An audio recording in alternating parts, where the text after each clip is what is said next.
에게 지게를 이제 가지고 양쪽에 물동이 이제 항아리를 메고 물을 기르러 갑니다.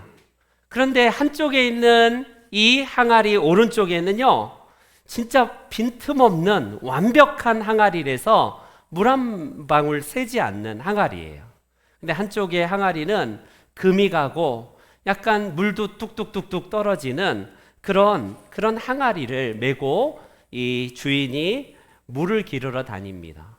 오른쪽에 있는 당연히 금이 안 간 항아리가 불만이 많겠죠. 아, 주인님, 저놈 좀 바꿔주세요.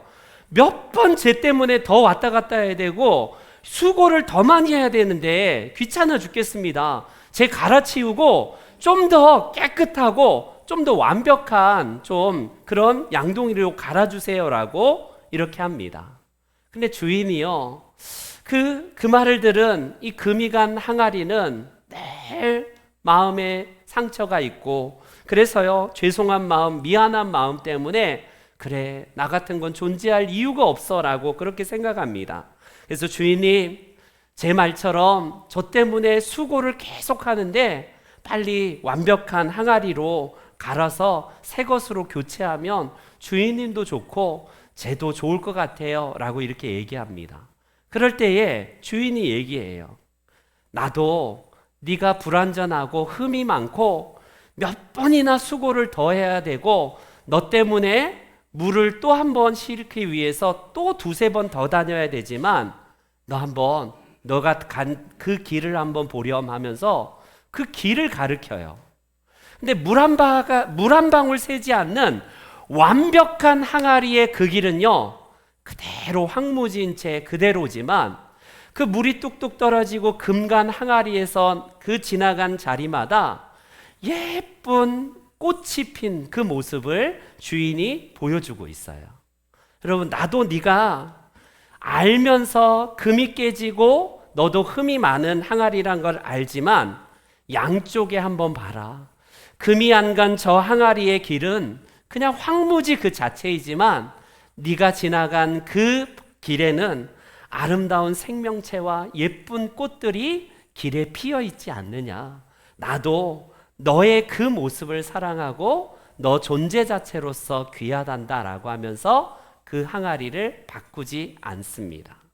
여러분, 많은 사람들은 완벽함을 추구해요.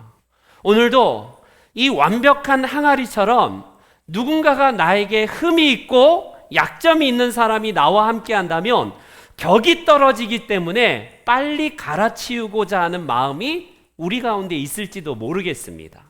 아무래도 더 완벽하고 더 완전한 공동체를 꿈꾸려면 그래도 장점이 많고 흠이 없고 완전한 그런 사람들로 모인 곳이야말로 진짜 행복한 공동체라고 생각하지만, 여러분, 우리가 금이 간 내 모습을 수치스럽게 여기지 아니하고 나의 약점을 통해서 하나님은요, 약한 점을 통해서 공동체의 아름다운 섬김을 통해서 더 아름다운 공동체가 된다는 사실 압니까? 여러분, 금이 안 간 완벽한 항아리의 가정을 한번 보세요.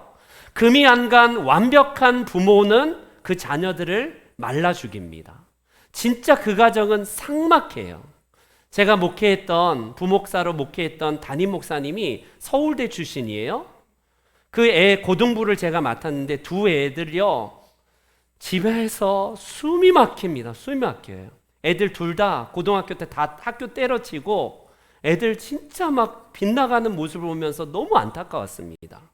집에 가면요, 목사님이지만 공부해. 교회에서 담임 목사 체면 떨어뜨리는 일 하지 마. 애들을 얼마나 그렇게 들들 볶으니 애들이 완벽한 목사님 아래서 그 삭막한 황무지가 되는 거예요. 여러분들이 집안에서 진짜 완벽한 남편이자 아내입니까? 배우자가 죽어나는 거예요. 죽어납니다. 여러분, 조금 덜 완벽하더라도 여러분, 우리가 불완전한 그 모습이 진짜 행복하고 아름다운 모습일 수 있다라는 사실을 기억하십시오. 금이 안 간 내 모습 때문에 교회 안에 연약한 누군가는 죽어나가고 상처받고 아예 교회를 떠나고 복음을 떠나는 경우도 얼마나 많은지요. 내가 완벽한 그 완벽함 때문에 금이 간 또 다른 수없이 많은 상처받은 사람들은 그 말로 인하여서 황무지가 되고 죽어나가는 것을 보게 됩니다.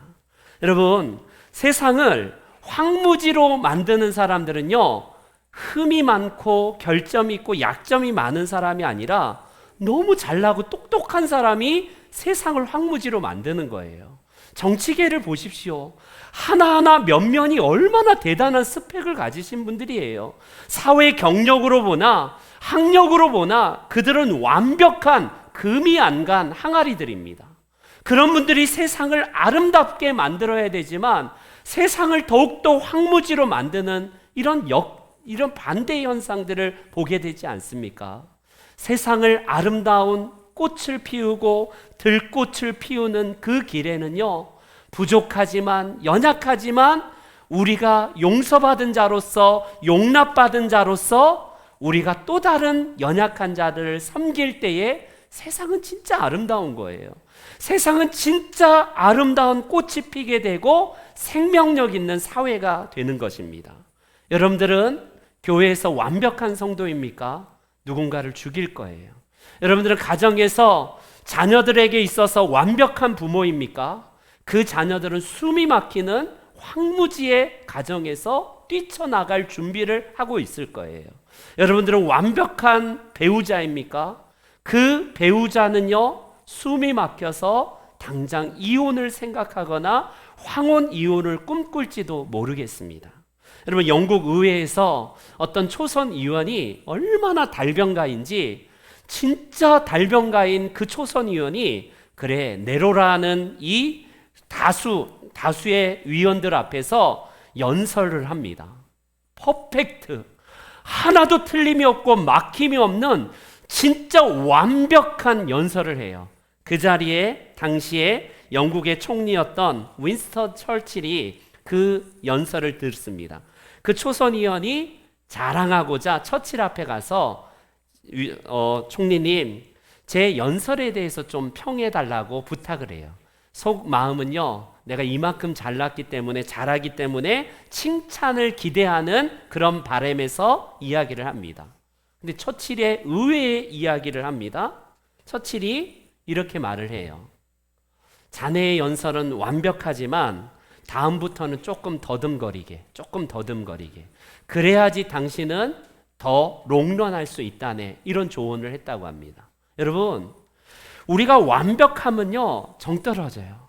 그리고 그런 사람들을 기대하는 사회는 너무 삭막한 사회가 될 겁니다. 조금 실수하더라도, 조금 내가 연약하더라도 누군가의 격려가 있고요, 용납이 있는 그 공동체가 진짜 아름다운 공동체 아니겠습니까? 왜 세상이 시끄러울까요? 완벽한 사람들 때문에 그래요. 잘나고 의롭고 내가 최고라는 그것 때문에 세상은 여전히 싸움이 많고 여전히 갈등이 많은 곳이 세상입니다. 저는 우리 신명중앙교회가 연약한 공동체이기 때문에 사랑스럽고요, 제가 연약한 목사이기 때문에 하나님을 더욱더 의지하게 되고 하나님 앞에 더욱더 기대하는 것이 있어요. 그렇기 때문에 우리 귀한 성도 여러분, 옆에 있는 지체의 연약함, 그 실수와 허물을 보고요, 여러분들의 완벽함으로 누르지 마십시오. 평가하지 마십시오. 오늘 우리에게 주신 하나님의 말씀이 바로 그거예요. 로마서 14장에서 우리가 한 차례 서로 덕을 세우는 데 힘을 써라라고 말씀을 나누었는데, 오늘 15장에는요 바로 서로 받아주라, 서로 받으라라는 말씀입니다. 이 말씀을 통해서 우리 귀한 성도 여러분 한 분 한 분이요, 함께 용납해주고 함께 인정해주고 함께 받아주는 아름다운 우리 신명중앙교회가 되기를 주님의 이름으로 축원합니다. 아멘. 여러분, 지금도 동물의 왕국이라는 프로그램을 하더라고요, KBS에서. 제가 TV가 없어서 한번 동물의 왕국 쳐봤더니 지금도 굉장히 장수 프로그램으로 지금도 방영이 되고 있다고 합니다. 여러분, 동물의 왕국을 보면 아주 스릴 있고 재밌는 게 뭐예요? 그냥 한가한 토끼의 모습, 그냥 강아지 몇 마리 나와서 그것도 뭐 예쁘지만 싹 사자가 막 달려들고 치타가 막 있는 힘껏 달려서 확 약한 동물을 확 잡는 거, 그게 박진감 있고 흥미롭지 않습니까? 그런데 동물의 세계를 보니까 똑같은 초식 동물도요, 이 맹수들이 누구를 노리냐면 좀 연약한 애들, 조금 힘이 없는 애들, 달리는데 좀 지치거나 조금 무리해서 강한 자들이 아니라 무리해서 약한 애들 골라서 확 잡아챕니다. 힘센 초식 동물보다는 힘이 약한 그런 짐승들을 잡아서 결국 공격하고 잡아먹는 게, 이게 적자생존이자 결국 약육강식의 냉엄한 정글의 법칙이 존재하는 동물의 세계의 특징 아니겠어요? 여러분 그렇지 않나요? 근데 그게 동물의 세계인데도 현실판 인간의 세계에도 똑같은 약육강식이 존재하는 안타까움이 있습니다. 어떻습니까? 우리 사회에 약자들이 얼마나 많아요, 우리 주변에. 근데 그 약자들이 뭔가를 하려고 하면 강자들이 집단적으로 반발합니다. 어디 집 떨어지는데 나가, 니들은 따로 저 멀리 살아. 왜 여기서 괜히 들어와서 아파트값 떨어지는데 니들이 뭔데 하면서 약자들을 홀대하고, 우리 정말 그런 안타까운 모습들이 이 한국 사회에도 있어요. 그게 정글의 법칙에서나 존재할 맹수들이 약한 짐승들을 잡아먹는 사회일 뿐만 아니라 오늘 우리가 살아가는 이 한국, 그리고 우리 인천 땅에도 엄연히 벌어지는 일 아니겠습니까? 지금 사회 문제가 계속되고 있는 학교 폭력을 보세요. 강한 놈 건드린 애들 아무도 없습니다. 일진 애들이 강한 애들 건드리지 않고 그 반에서 약한 애들, 진짜 돌봐줘야 될 연약한 애들, 조금 부족한 애들, 그런 애들 골라 잡아서 진짜 잔인한 학교 폭력을 하지 않나요? 10대 아이들만 그런 게 아니라 사회에 올라오면 직장에서 갑질할 때에 약한 사원들 잡아서 결국 괴롭히다가 극단적인 선택을 하게 만드는, 이런 정말 동물의 세계나 있을 법한 일들이 우리 사회에도 있지 않습니까? 그런 시대에 우리 하나님의 백성들은요, 어떤 삶을 살아야 되는가? 특별히 강자가 약한 자의 연약함을 담당하라라고 오늘 본문은 우리들에게 소개합니다. 여러분 지나가다가 나무들이 시물거나 나무들이 약해서 넘어지려고 하면 지주대라고 이렇게 지주대를 이렇게 받쳐놓는 것을 보게 돼요. 그 지주대가 그냥 보면요, 저 나무가 튼튼한 나무도 있지만 때로는 그냥 더 연약하거나 쓰러지는 나무에 지주대가 딱 받쳐서 버팀목이 되면요, 그 나무가 튼튼하게 자라는 이 역할들을 감당하는 게 바로 저 지주대예요. 보호목입니다. 그러면 그거예요. 여기서 말하는 약한 자의 약점을 담당하다라는 이 헬라어가요, 저 지주대라는 말이에요. 지주대. 바로 버팀목이 되라라는 말입니다. 교회 안에서, 우리의 공동체 안에서 누군가의 연약함이 보입니까? 누가 내 눈에 보기에는 시답지 않게 보여요? 그러면 우리는 즉각적으로 반응하는 우리의 본능은 뭐냐면, 뭐 저런 인간이 다 있어. 저런 인간 때문에 교회의 격이 떨어진다니까. 빨리 저 항아리, 금간 항아리 빨리 갈아치우고 완벽한 좀 항아리를 좀 달아서 수고를 좀 덜하도록 주인님 해주세요 라고 말하는 이 완벽한 항아리처럼 우리가 그러고 있다니까요. 그러나 하나님은 연약한 자의 약함을요, 그 연약함을, 약점을 너희가 지주대가 되어서 바로 버팀목이 되어서 지탱해주고 보호해주고 너희가 함께 담당하라, 이 말씀을 하고 계십니다. 저는요, 우리 믿음이 약한 자가 누구고 믿음이 강한 자가 누굴까요? 그 당시에는 유대인과 헬라인의 엄격한 구분이 있었던 시대예요. 아무래도 유대인들은 믿음에 있어서 강한 점을 가지고 있고, 이방인을 비롯한, 헬라인을 비롯한 모든 이방인들은 아무래도 믿음에 있어서 연약한 건 사실입니다.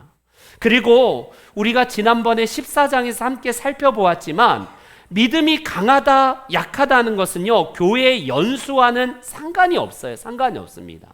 어떤 이는 믿음에 있어서는 그것을 허용할 수 있는 믿음이 있는 반면에, 어떤 분은 그분에 있어서 허용을 안 하는 분도 있어요. 어떤 분은요, 이곳에 신발을 신고 올라오는 것 자체를 깜짝 놀라하면서 주님 오실 거야 하면서 굉장히 놀라하시는 분도 있어요. 여러분 어떻습니까? 교회는 다양한 배경과 신앙적인 컬러를 가지면서 우리가 그렇게 살아왔기 때문에 다양성이 존재하는 곳이 교회입니다. 그런 그들에게 있어서 어떤 분은 허용이 가능한 분이 있지만 어떤 분은 허용이 불가능한 분이 있을 거예요. 제가 말씀드렸듯이 어떤 분에게 식사 좀 하고 가세요 라고 부탁했더니 말씀드렸더니 저는 주일에 뭐 사서 이렇게 조미료 같은 거 양념 같은 거 재료 사서 조리하는 걸 보고 교회에서 식사 안 하기로 했습니다. 이렇게 말씀하시더라고요. 저희 교회에서 여전도회가 급하게 앞에 옛날에 여기 그 슈퍼마켓이 있을 때 뭘 사와서 이렇게 만드는 걸 보셨나 봐요. 그 다음부터 자기는 식사를 안 한대요. 그게 자기의 불문율이고 자기의 율법적인 법칙이기 때문에 그분은 허용이 안 되는 거예요. 그거에 대해서. 근데 여러분 믿음이 강하다는 것은 그걸 허용할 수 있는 사람이 믿음이 강한 사람입니다. 오히려 나는 안 먹습니다 하는 게 믿음이 약한 사람이에요. 그런데 그러할 때에 너희들은 어떻게 해야 되는가? 그 부분도 받아주라 이런 말씀입니다. 오늘 저와 여러분들이 형제의 약점이 있거든요. 그걸 가십거리로 삼거나 그거를 도마 위에다 올려놔서 우리가 뭔가를 그를 향해서 난도질하는 데 사용되지 않기를 원합니다. 뭔가의 약점이 보이면요, 뒷담화하고 나팔을 불면서 내가 모르는 소식이 확 일순간에 전교인에 도는 그러한 일에 우리가 퀵마우스, 백설공주가 되지 않기를 원합니다. 여러분 백설공주가 뭐가 백설공주예요? 그냥 말씀 안 드리겠습니다. 찾아보세요. 교회에 출석한 분들의 연약함이 있을 거예요. 나는 교회 30-40년 오래 다니다 보면 연약한 자들의 약점이 있어요. 약점이 있습니다. 약한 부분이. 그런 부분을 보면서 우리가 생각할 때에 저 따위가 있냐? 이게 아니라 저 사람 옆에는 내가 있어야 되겠구나. 내가 지주대가 되어서 내가 바스티지오, 이게 바로 헬라어의 연약함을 담당하는 사람이 되어야 되겠구나. 이게 당연한 거예요. 여러분 우리가 가정 안에서 우리 온이나 예원이가 우리 아이가 집에서 우는데 연약함을 당연히 여기면서 그 아이의 피로를 채워주는 게 당연한 거 아니겠어요? 교회 안에는 연령이 많거나 직분이 높다 낮다 이런 구분이 없는데 교회 오래 다니면 자연스럽게 어른입니까? 그렇지 않아요. 그가 영적으로 갓난아이처럼 아이일 때에 그분을 보면서 판단하지 마시고 내가 저 사람의 약점을 담당해야겠구나. 저의 부족함을 내가 채워줘야겠구나라고 하면서 나의 은사로 나의 섬김으로 채우는 것이 우리의 사명이라는 겁니다. 그래서 하나님은 오늘 로마서의 이 본문을 통해서 너희가 서로 받으라 라는 이 말씀을 하고 계십니다. 그러기 위해서 우리는요, 약한 자를 담당하기 위해서 우리에게 주어진 말씀을 다시 한번 3가지로 정리하기를 원합니다. 저를 한번 따라해 주세요. 뭐가 약한 자의 약점을 담당하는 것일까? 첫 번째, 우리가 함께 저를 따라해 주세요. 남을 기쁘게 하는 삶. 시작. 아멘. 우리 1절 한번 보겠습니다. 1절 말씀을 같이 함께 1절 말씀 시작. 믿음이 강한 우리는 마땅히 믿음이 약한 자의 약점을 담당하고 자기를 기쁘게 하지 아니할 것이라. 아멘. 여러분, 예수님을 믿는 우리들의 신앙은요, 뭘로 드러나냐면 하나님께는 전심으로 드러나요. 그리고 사람에게는 진심으로 드러나는 것이 신앙의 성숙함을 이루는 삶입니다. 그렇기 때문에 이 2가지가 병행이 되어야 되지 한쪽만 잘하고 한쪽은 못하는 것은 불완전한 거예요. 근데 둘 다 못한다면 이건 최악이죠. 그렇기 때문에 우리 그리스도인들의 신앙이 철들었고 신앙이 아름답게 성숙된다는 것의 표징은 무엇이냐면 전에는 나만을 위해서 사는 게 기쁨이었어요. 남이 어찌됐건, 교회가 어찌됐건, 지체가 어찌됐건, 모든 게 내가 인생의 목적이고, 내가 잘 되고, 내가 잘 먹고 잘 사는 게 이게 최대의 기쁨이었어요. 그래서 재산 늘리고, 내가 어떻게든지 배부르게 먹고 마시고, 이런 데 목적을 두었던 게 우리 아니었어요. 근데 예수 믿고 나서 예수님의 삶으로 우리가 닮아간다는 게 뭐예요? 이제는 남이 보이기 시작합니다. 옆에 지체가 보이기 시작해요. 그러면 여러분 신앙적으로 내가 성숙했다는 증거입니다. 신앙적으로 성숙하지 않으면 늘 나중심이에요. 교회 오면 교회가 덥니 짜니 맵니 싱겁니 사랑이 없니 적니 교인이 많니 적니 불편하니 뭐 더럽니 깨끗하니 늘 우리가 에덴 동산에 여러분 어때요? 이 선악과에 손을 댄 그 본성이 우리 안에 자꾸 드러납니다. 선악과는요, 인간의 그 본성을 일깨워서 자꾸 남을 정죄하고 죽이는 데 앞장서요. 눈이 밝아져서 사람들을 정죄하는 데 앞장서고 나만을 위해서 존재하는 것으로 계속 우리는 에덴의 실과인 이 선악과에 손을 대려고 합니다. 그런데 여러분, 에덴 동산의 또 다른 실과 생명나무의 실과를 보호하셨는데 결국엔 우리가 회복해야 될 계시록 22장에 생명나무의 실과는 생명을 풍성하게 하는 일에 관심 있는 사람들이에요. 여러분 어떻습니까? 교회 안에서 나만을 위해서 존재하는 것, 여러분 그거는요 어린아이 신앙이에요. 그런 어린아이가 있을 때에 혹여나 목회자나 장로님이나 중직자가 그러하다면요 아직 신앙적으로 연약한 자예요. 그런 자들을 위해서 여러분들이 해야 될 게 뭐냐면 그의 피로를 채워주시고 그의 행복을 위해서 내 것을 내려놓는 준비를 하셔야 된다라는 것입니다. 여러분 2절과 3절에 보면 연이어서 오늘 본문은 이런 말씀을 하고 있어요.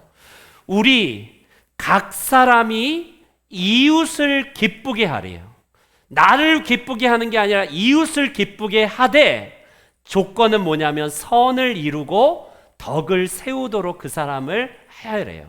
왜냐하면 그리스도께서도 자기를 기쁘게 하지 아니하셨다라는 말씀을 하고 계십니다. 여러분 어때요? 예수님은 세디스트입니까? 늘 자기를 막 저주하고 막 나를 미워하고 나를 막 없는 삶입니까? 아니에요. 예수님은 자기 정말 긍정의 분이시고 이 세상에서 누구보다 더 행복한 분이셨는데 그 행복을 사람 섬기는 데 사용하셨다는 거예요. 여러분 그게 사람을 가려가면서가 아니라 아무리 창녀일지라도 죄인이라고 손가락질 받는 사람일지라도 병든 자와 장애인일지라도 사회의 약자일지라도 누구나 다 친구가 되어서 그들의 발을 닦고 그들과 함께 웃으시면서 먹고 마시기는 것을 마다하지 않으신 분이 우리 예수님 아니십니까? 그게 예수님의 섬김이었고 남을 기쁘게 하는 삶이었어요. 교회 오면 그분을 만나면 늘 굳어지게 되고 굉장히 경건이라는 미명하에 숨도 못 쉬게 하는 완벽한 사람들을 만납니다. 여러분 그런 분들은 남을 섬기는 기쁨이 뭔지를 몰라요. 진짜 안타까운 인생입니다. 영적인 스크루지 영감과 같은 분들이에요. 오직 나만 존재하기 때문에. 그런데 스크루지 영감이 남에게 정말 시혜를 베풀고 남에게 섬길 때에 그의 굳어진 얼굴이 펴지면서 주변에 아이들이 몰려오지 않습니까? 사람들이 몰려오지 않습니까? 이게 영적인 기쁨이에요. 나는 전에 내가 내 것을 쥐면 행복하고 나만을 위해서 살면 이게 진짜 최고의 기쁨이었는데 이제는 우리 하나님께서 말씀하시기를 남을 기쁘게 하는 삶이야말로 진정으로 행복한 삶이라는 것을 말씀하고 계십니다. 누가 그렇기 때문에? 예수님이 그러셨기 때문에 우리가 그러한 삶을 살아야 된다라는 겁니다. 그런데 남을 기쁘게 한다고 해서 여러분 함부로 아무거나 해서는 안 됩니다. 예를 들어서 야 교회만 꼭 구원이 있냐? 예수님만 구원이냐? 야 내가 믿는 부처도 구원이 있으니까 너 부처도 한번 믿어. 부처도 한번 믿고 한 번은 교회 가고 한 번은 절도 가고 그래 저 사람을 기쁘게 하는 것이 하나님의 뜻이니까 내가 기뻐하니까 같이 가야겠다. 여러분, 그게 그런 말 아니에요. 야, 술 좀 먹으면 어때? 술 먹으면 어때? 진탕 마시자. 오늘 술집 가서 한번 거하게 한번 취해보자. 여러분, 그래, 저 사람을 기쁘게 하라니까 기쁘게 하는 삶을 살기 위해서 같이 진탕 마시는 거 하나님이 원하시는 뜻이죠. 아멘 하면서 마십니까? 그걸 말하는 게 아니에요. 여러분, 남을 기쁘게 한다고 한번 도박장에 가거나 우리 함께 마약을 즐기는데 저 사람을 기쁘게 한다고 나도 함께 동조해서 하라는 말입니까? 그런 말이 아니에요. 선을 이루고 덕을 세우는 일에 그를 기쁘게 하라고 하나님은 말씀하십니다. 아무래도 교회 안에는 여러 배경의 사람들이 신앙을 가지고 살아가는 존재인지라, 그런 단체인지라 우리에게 있어서 생각이 다를 때에 그에게 덕을 세우는 일들, 그리고 선이 무엇인지를 잘 가르치면서 우리가 함께하는 그런 공동체가 되어야 된다, 이 말씀입니다. 여러분, 그렇기 때문에 내 눈에 약한 자들이 보입니까? 내 눈에 신앙적으로 조금 나와는 다른 그런 길들을 걸어가는 사람이 있어요? 아니면 전혀 그것도 아니고 10년, 20년, 30년 믿어도 영적인 유아기로 여전히 젖이나 먹고 있는, 젖병 들고 있는 그런 우리의 주변의 지체들과 이웃들이 있습니까? 여러분, 그에게 선을 이루고 여러분 덕을 세우는 일에 최선으로 그를 위해서 존재하십시오. 그가 그대로 그냥 두도록 방치하지 마시고 판단하지 마시고 그 옆에 든든한 버팀목이 되셔서 그의 인생의 위기 때에 저분이 나를 돕고 저분이 저렇게 섬길 이유가 없는데 저런 섬김 때문에 내가 존재했구나라는 그 사실을 깨달을 때까지 우리가 그분의 기쁨이 되는 거예요. 옛날에 노래 있잖아요. 난 내가 기뻐하는 일이라면 뭐든지 할 수 있어. 그 뭐든지는요, 하나님께서 말씀하신 선을 이루고 덕을 세우는 그 조건 하에서라고 할 수 있습니다. 바라기는 여러분들 기쁨이 뭐예요? 진짜 기쁨이 뭡니까? 나만을 위해서 존재하는 삶이 아니라 나보다 연약한 지체를 섬기는 일에 여러분들이 쓰임받는 게 최고의 기쁨인 거예요. 그렇기 때문에 여러분, 사람 섬기는 게 힘든 거지만 사람을 섬기는 일이야말로 하나님께서 더불어 살아가는 이 세상에서 가장 아름다운 일이라고 하나님이 말씀하십니다. 우리 교회가, 우리 성도님들이 서로 남의 기쁨을 위해서, 옆에 지체의 기쁨을 위해서 우리의 모든 것을 내려놓고 섬기시는 귀한 성도님들 되기를 소망합니다. 두 번째로, 연약함을 담당한다는 것은 무엇일까요? 우리 함께 저를 다시 한번 따라해 주세요. 끝까지 인내하는 것. 시작. 여러분, 5절과 6절 말씀 읽지 않았지만 한번 자막을 보면서 다시 한번 5절과 6절을 한번 읽어보겠습니다. PPT 한번 다 같이 시작. 이제 인내와 위로의 하나님이 너희로 그리스도 예수를 본받아 서로 뜻이 같게 하여 주사 한 마음과 한 입으로 하나님 곧 우리 주 예수 그리스도의 아버지께 영광을 돌리게 하려 하노라. 아멘. 아멘. 여러분, 연약한 자의 그를 세워주고 선으로 이끄는 데의 목적은 뭐냐면 그도 한 입과 한 마음으로 하나님께 영광을 돌리는 일에 신학의 성숙을 이루는 것이에요. 아직까지도 우리 주변에는 많은 분들이 신앙에 연약함이 있습니다. 그런데 내가 그를 끝까지 인내하면서 하나님 앞에 그의 영혼을 위해서 눈물을 흘리면서 그의 발을 닦고 그를 섬겼을 때에 한 마음과 한 입으로 그리고 한 뜻으로 우리 하나님 앞에서 같은 길을 걸어가는 그런 믿음의 성숙함을 이루는 사람이 될 때에 여러분, 그게 뿌듯함 아니겠어요? 너무나 뿌듯합니다. 목회자의 기쁨이 뭐겠습니까? 성도가 막 어마어마하게 늘어나는 게 그게 기쁨이겠어요? 진짜 영혼이 변화하여서 늘 자기만을 위해서 살아가는 그 영혼이 어느 순간에 믿음의 성숙함을 이루어서 한 마음과 한 뜻으로 하나님께 영광 돌리는 신앙의 성숙을 이루는 그 모습을 볼 때에 그게 진짜 영적으로 기쁨이 아니겠습니까? 그렇기 때문에 여러분, 오늘 본문은 우리들에게 하나님을 어떤 하나님으로 소개하냐면 위로와 인내의 하나님, 인내의 하나님, 위로의 하나님이라고 소개를 합니다. 왜 위로의 하나님, 인내의 하나님이라고 할까? 가만히 생각해 보니까 저를 기다리기 위해서 하나님은 지금도 끝까지 인내하고 계시더라고요. 여러분 어떻습니까? 시답잖아 보이고 부족하고 뭔가 늘 흠이 많고 갈아엎어버려야 될 목회자인 저를요, 하나님은 끝까지 품어주시면서 인내하셨다는 사실이에요. 우리가 누군가를 기다리고 누군가를 연약함을 채워주고 그의 연약함을 담당한다는 것은 인내한다는 거예요. 하나님의 그 마음을 가지라는 겁니다. 여러분 어떻습니까? 교회 안에서 인내를 이루는 데 있어서 사람이 사람을 대할 때 인내를 배워가는 거예요. 철이 철을 날카롭게 하듯이 사람과의 관계에서 하나님은 우리의 인내를 배우도록 합니다. 어디서 배울 거예요, 이 인내를? 해병대 3일 동안 그냥 특별 세미나 가서 그곳에서 경험한다고 인내가 배워집니까? 그건 잠시 잠깐이겠죠. 진정한 인내는 사람 사이에서 이해되지도 않고 나와 코드도 맞지 않는 그 연약한 자를 담당하여서 내가 끝까지 인내할 때에 진짜 한 사람의 성숙한 사람으로 예수님 닮은 사람이 되는 것, 그게 바로 우리 믿음이 강한 자가 믿음이 약한 자에게 눈높이를 맞춰가면서 해야 될 일이라고 할 수 있습니다. 두 번째로 하나님은 위로의 하나님이라고 소개합니다. 왜 위로의 하나님일까? 가만히 보면 너무 속상하거든요.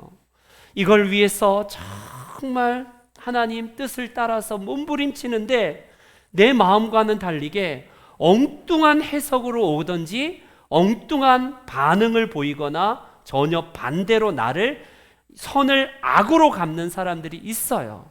여러분 그럴 때 얼마나 속상하고 마음이 힘듭니까? 그런데 그때 하나님은 위로하십니다. 내가 잘 알아. 내가 네 마음 잘 알아. 네가 진짜 얼마나 힘든지 누구보다도 내가 잘 알아. 왜? 내가 그러한 삶을 살았거든. 내가 사람들로부터 배반을 경험도 해봤고 사람들로부터 손가락질 받는 게 무엇은 아픔인지 너의 그 감정을 잘 알아.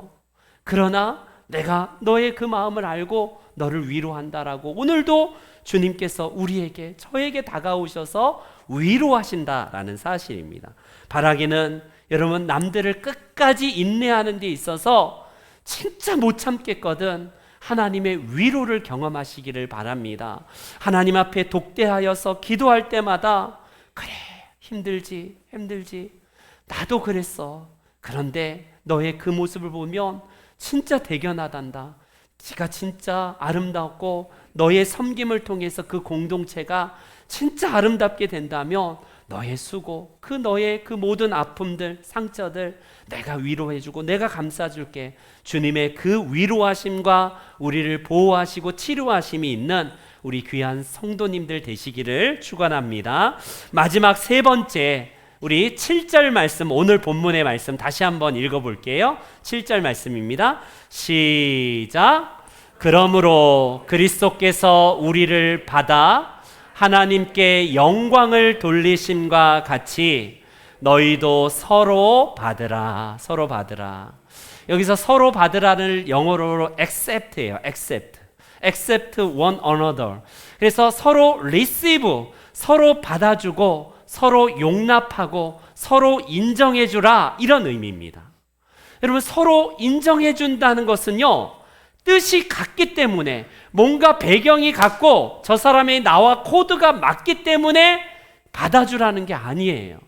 이 말씀의 전제는 전혀 다른 배경, 전혀 코드도 안 맞고 진짜 하나도 안 맞는 그 사람을 끝까지 받으라라는 말씀이에요. 이게 바로 서로 받으라는 뜻입니다. 서로. 그렇기 때문에 우리는요 서로 용납하고 인정해주기 위해서는요 그 사람의 완벽함을 기대해서는 안 돼요. 만약에 완벽한 항아리이십니까 여러분들이?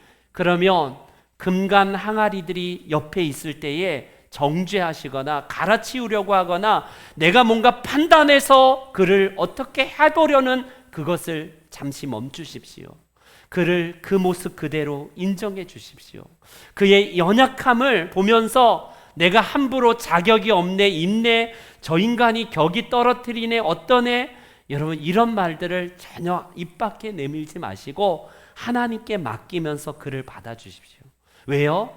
예수님이 만약에 차별하셔서 사람들을 가려가면서 받아주셨다면, 여러분, 이 자리에 하나님의 백성의 등급이 나눠진다면, 저는 100등급이라면 저는 100등급 그 밑에서 언저리에서 놀아날 거예요.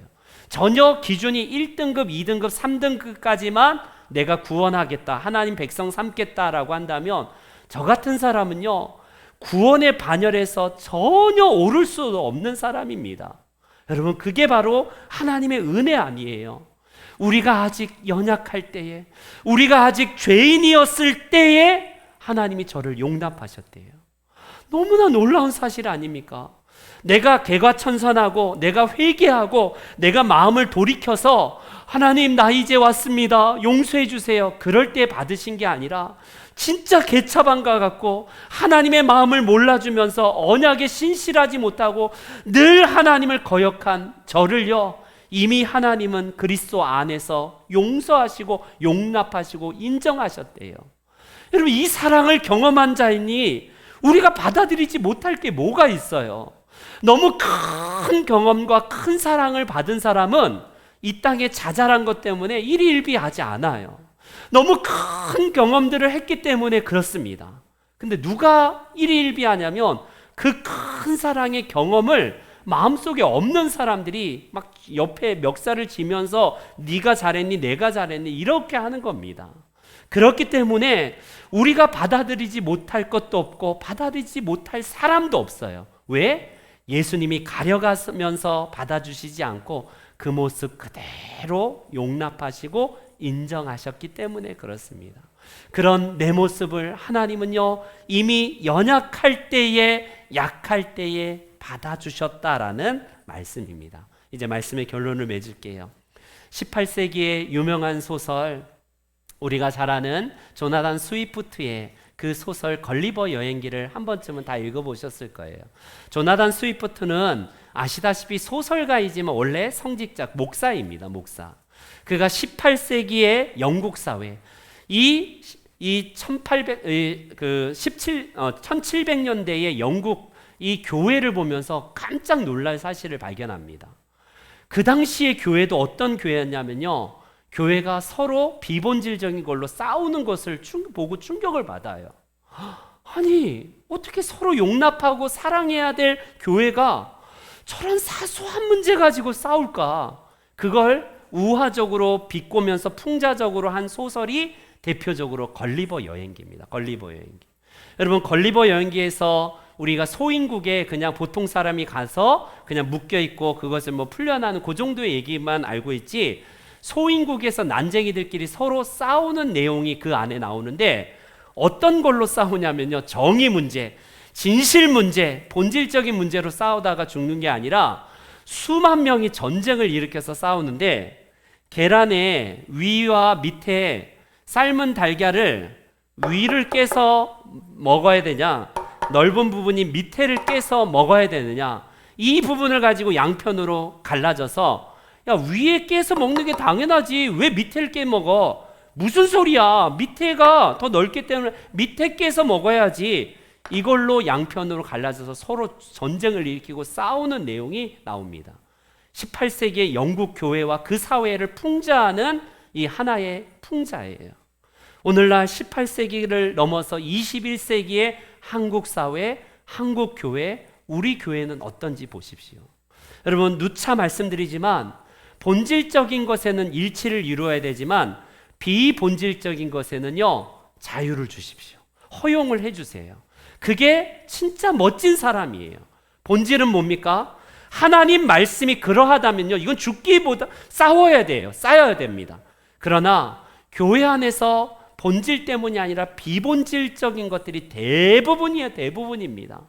여기 카펫을 빨간 걸 까냐, 파란 걸 까느냐, 십자가를 다느냐, 안 다느냐, 이 자막이 저 옆에 있느냐, 3개 있느냐, 1개 있느냐, 아니면 자막 자체를 없애야 되느냐, 신발 신고 올라와야 되냐, 신발 벗고 올라가야 되냐. 우리가 강단에서 주기도문을 해야 되느냐 안 해야 되느냐 다 비본질적이다.